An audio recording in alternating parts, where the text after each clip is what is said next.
So there was a question the other day from the lovely Vex in our Discord server that said, hey, I want to create a counter variable, but I want to attach on custom text variables to it. I said, that's a good question. To do this, there are two methods. One is kind of a manual quick fix approach. If you only have to do this effect once, I'd recommend doing that. The second is a more dynamic approach that'll be great for presets or any kind of template you want to use long term.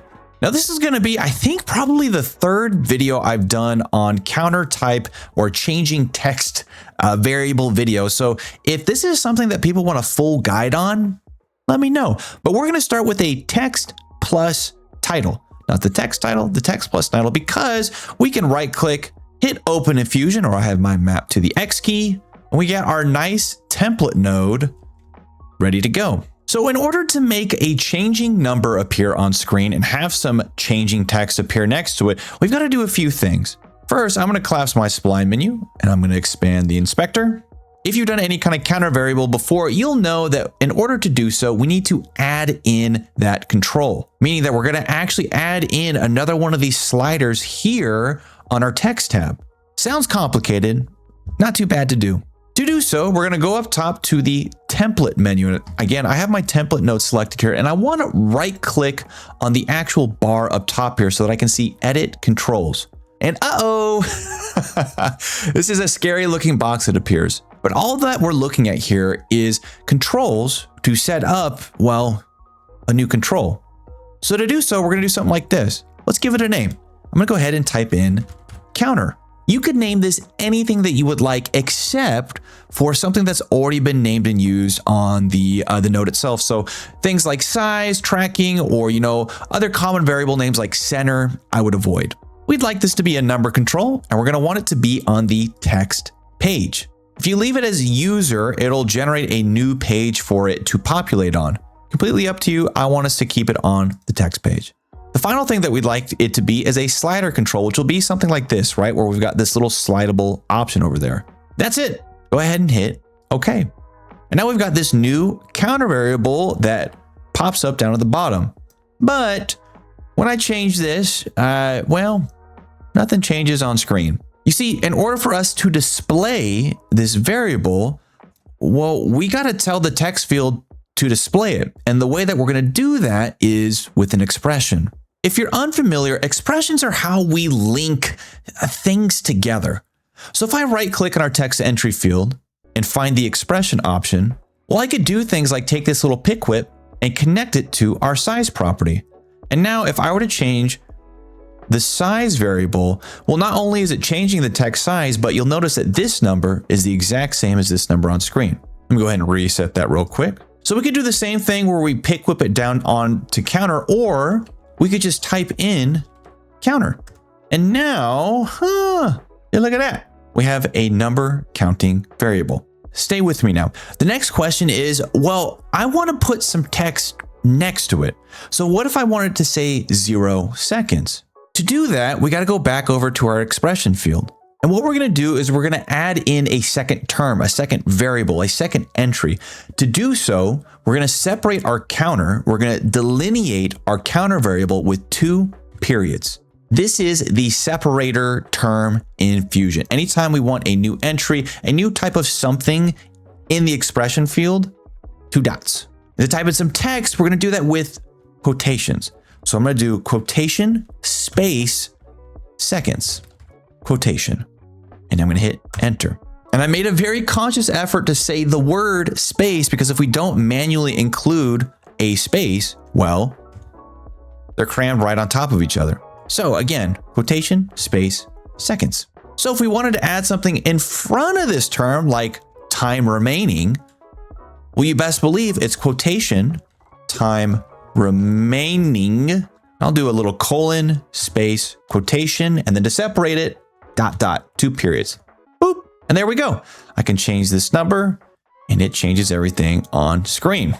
We now have a solution to our problem. A question that arises from this is, okay, what if I want to change this text? Well, if you were to go back to the edit page, you could obviously go and type in this expression field and change it to something like just time. And that'll update for you, which is fine. But that's not the point of this video. There's going to be situations where we want to have separate variables that we can enter in here. To do that, we have to create new text entry fields. And that's going to look something like this. We're going to go back up top to our template bar, and we're going to add some new controls. So I'm going to right click, edit controls, and we're going to add two. The first I'm going to call suffix, because it's going to go after our text. And again, you can use any variable name here that you would like. It doesn't matter. This go around though, we're going to make it a text type. I'd still like it to be on the text page. And the control that we're going to use is a text edit control. Hit OK. Look at that. We're going to do that one more time, but for a prefix, a prefix. So right click, edit controls, prefix, text type.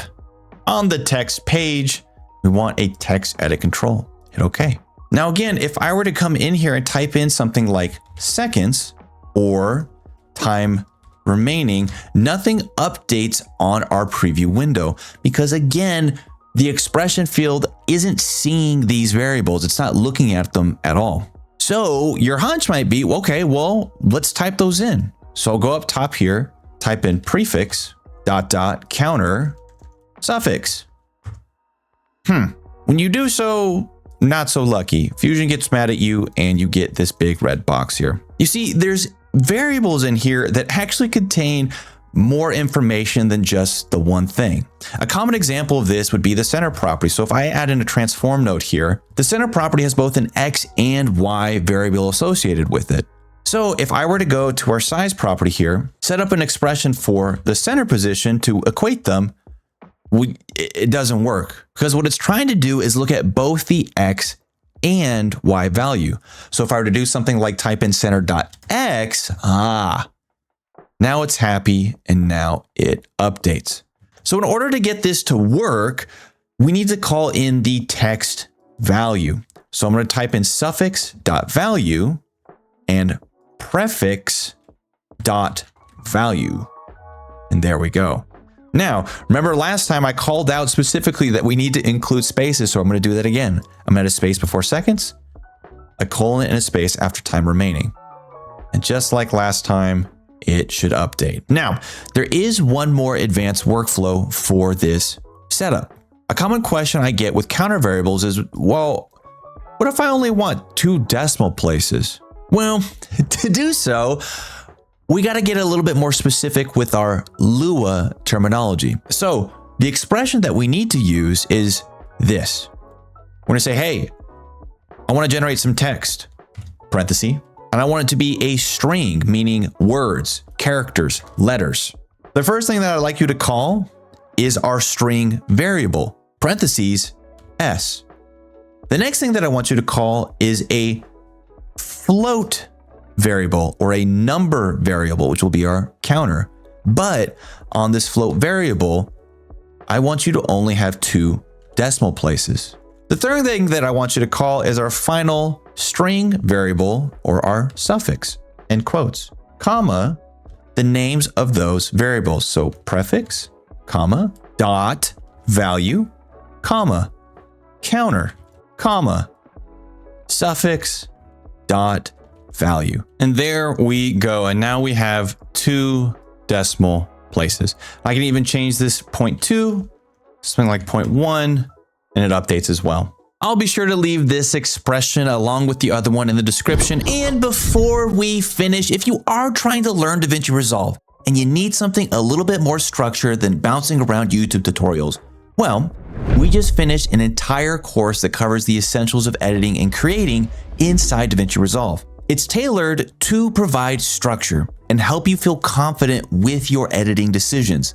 It's not free, but for about the cost of a sandwich, you can master all of the essentials of DaVinci Resolve, including the edit page, the color page, and Fusion. If that sounds like it's the right fit for you, there will be a link in the description.